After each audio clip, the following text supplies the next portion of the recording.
ओम नमो भगवते वासुदेवाय। राधे राधे आप सभी को। आज सुनिए श्रीमद् भगवत गीता के 6 अध्याय का महात्म्य। श्री भगवान कहते हैं, सुमुखी, अब मैं 6 अध्याय का महात्म्य बतलाता हूँ, जिसे सुनने वाले मनुष्यों के लिए मुक्ति करतलगत हो जाती है। गोदावरी नदी के तट पर प्रतिष्ठानपुर नामक एक विशाल नगर है, जहाँ मैं पिपलेश के नाम से विख्यात होकर रहता हूँ। उस नगर में जानश्रुति नामक एक राजा रहते थे, जो भूमंडल की प्रजा को अत्यंत प्रिय थे। उनका प्रताप मार्तंड मंडल के प्रचंड तेज के समान जान पड़ता था। प्रतिदिन होने वाले उनके यज्ञ के धुएं से नंदन वन के कल्प वृक्ष इस प्रकार काले पड़ गए थे, मानो राजा की असाधारण दानशीलता देखकर वो लज्जित हो गए हों। उनके यज्ञ में प्राप्त पुरोडाश के रसवादन में सदा आसक्त होने के कारण देवता लोग कभी प्रतिष्ठानपुर को छोड़कर बाहर नहीं जाते थे।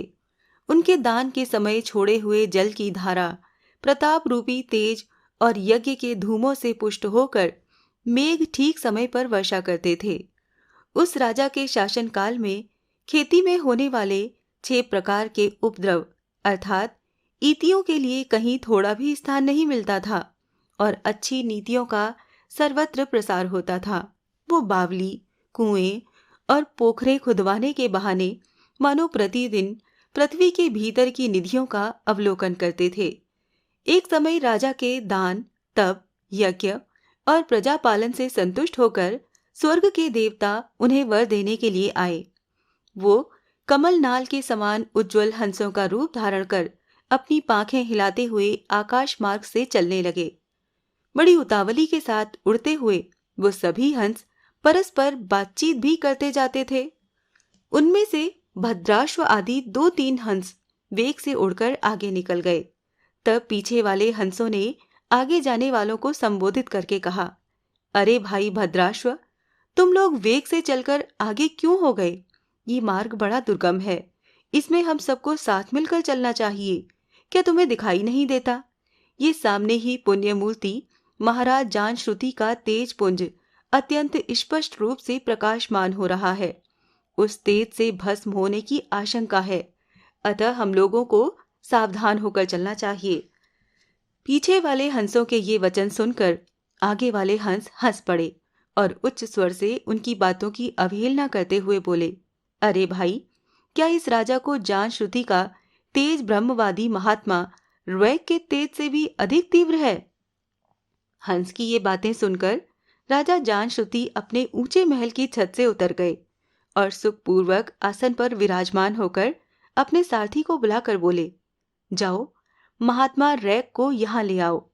राजा का ये अमृत के समान वचन सुनकर वो महान सारथी प्रसन्नता प्रकट करता हुआ नगर से बाहर निकला।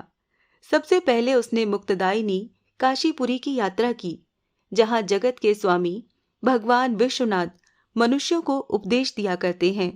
उसके बाद वो गया क्षेत्र में पहुंचा, जहां प्रफुल्ल नेत्रों वाले भगवान गदाधर संपूर्ण लोगों का उद्धार करने के लिए निवास करते हैं।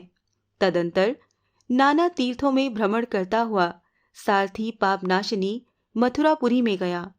ये भगवान श्री कृष्ण का स्थान है, जो परम महान एवं मोक्ष प्रदान करने वाला है। वेद और शास्त्रों में वो तीर्थ त्रिभुवनपति भगवान गोविंद के अवतार स्थान के नाम से प्रसिद्ध है। नाना देवता और ब्रह्मर्षि उसका सेवन करते हैं। मथुरा नगर कालिंदी के किनारे शोभा पाता है।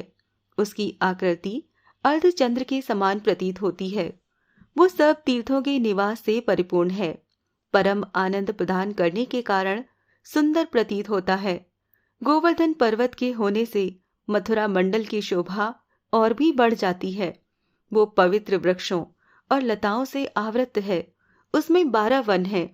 वो परम पुण्यमय तथा सबको विश्राम देने वाले श्रुतियों के सारभूत भगवान श्री कृष्ण की आधार भूमि है। तत्पश्चात मथुरा से पश्चिम और उत्तर दिशा की ओर बहुत दूर तक जाने पर सारथी को काश्मीर नामक नगर दिखाई दिया, जहां शंख के समान उज्ज्वल गगनचुंबी महलों की पंक्तियां भगवान शंकर के अट्टहास की भांति शोभा पाती हैं, जहां ब्राह्मणों के शास्त्रीय आलाप सुनकर मूक मनुष्य भी सुंदर वाणी और पदों का उच्चारण करते हुए देवता के समान हो जाते हैं। जहां निरंतर होने वाले यज्ञ धूम से व्याप्त होने के कारण आकाश मंडल मेघों से धुलते रहने पर भी अपनी कालिमा नहीं छोड़ता, जहां उपाध्याय के पास आकर छात्र जन्मकालीन अभ्यास से ही संपूर्ण कलाएं स्वतः पढ़ लेते हैं, तथा जहां मणिकेश्वर नाम से प्रसिद्ध भगवान चंद्रशेखर देहधारियों को वरदान देने के लिए नित्य निवास करते हैं। कश्मीर के राजा माणिक्येश ने दिग्विजय में समस्त राजाओं को जीतकर भगवान शिव का पूजन किया था। तभी से उनका नाम मणिकेश्वर हो गया था। उन्हीं के मंदिर के दरवाजे पर महात्मा रैक एक छोटी सी गाड़ी पर बैठे अपने अंगों को खुजलाते हुए वृक्ष की छाया का सेवन कर रहे थे। इसी अवस्था में सारथी ने उन्हें देखा। राजा के बताए हुए भिन्न भिन्न चिन्हों से उन्हें शीघ्र ही रैक की पहचान कर ली और उनके चरणों में प्रणाम करके कहा, ब्राह्मण, आप किस स्थान पर रहते हैं?